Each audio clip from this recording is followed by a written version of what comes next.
Assalamualaikum warahmatullahi wabarakatuh. Good morning, students. Today the materials will be discussed about ask for and give information about presence of things, people, and animals, yaitu meminta dan memberi informasi terkait keberadaan benda, orang, dan binatang dengan menggunakan ungkapan there is or there are. Lalu untuk menghitung jumlah sesuatu, we can use little, few, some, many, much, a lot of. Prepositional phrase yang bisa kita gunakan yaitu in, on, under, in front of, below, above, dan yang lain-lain. Next, ketika memakai ungkapan there is or there are, Miss ingatkan jangan asal-asalan. Ketika bentuk kata bendanya tunggal berarti memakai there is. Jika jamak atau lebih dari satu berarti menggunakan there are. Bisa dipahami ya.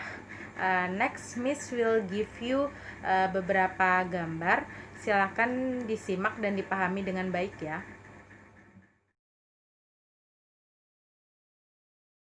Oke, sudah diperhatikan ya gambarnya. In picture 1, pertanyaannya how many people in the picture? Nah, jawabannya there is one people. Pertanyaan kedua, where is she? Jawabannya she is at the zoo. Dan pertanyaan terakhir, what animal do you see? I see an orangutan. Nah, next in picture 2 sama seperti picture 1. Pertanyaannya how many people in the picture? There are 2 people. Nah, itu yang membedakan ya, karena seperti yang Miss jelaskan tadi, kalau tunggal berarti memakai there is. Kalau jamak atau lebih dari satu memakai there are.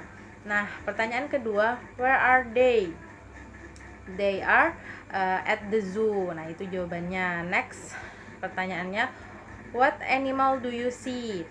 I see a giraffe. Nah, dan pertanyaan terakhirnya, how many giraffe in the picture? Atau how many giraffe in the picture? Jawabannya there is a giraffe. Berarti ada seekor jerapah. Nah, itu merupakan contoh ask for and give information about people and animals. Jelas ya? Miss akan memberikan kalian contoh dialog. So, silakan disimak gambar berikut ini.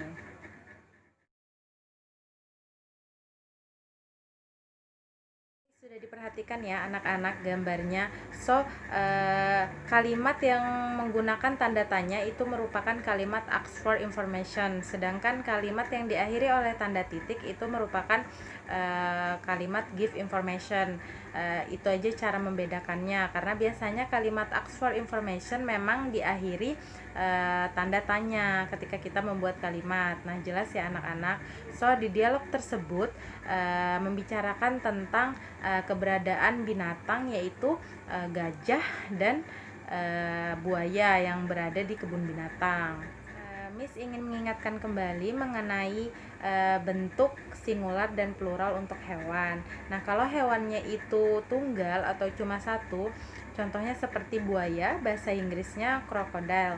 Karena singular berarti ada penambahan e di depannya, berarti a crocodile yang artinya seekor buaya. Next, kalau hewannya more than one atau lebih dari satu, contohnya seperti harimau, bahasa Inggrisnya tiger. So, kalau plural berarti ada penambahan s di belakangnya. Jadi dibacanya tigers yang artinya hewan itu banyak. Nah, sama seperti there is or there are yang sudah Miss jelaskan sebelumnya. Jelas ya anak-anak? Ya, ketika kalian ingin membuat kalimat meminta atau memberikan informasi terkait keberadaan benda, kalian bisa memperhatikan contoh-contoh dan penjelasan yang Miss berikan sebelumnya. Objeknya tinggal diganti. Yang awalnya itu membahas mengenai animals, kalian bisa mengganti dengan sesuatu yang lain seperti makanan atau benda-benda yang lain. Untuk penggunaan prepositional phrase, silahkan kalian perhatikan gambar berikut ini.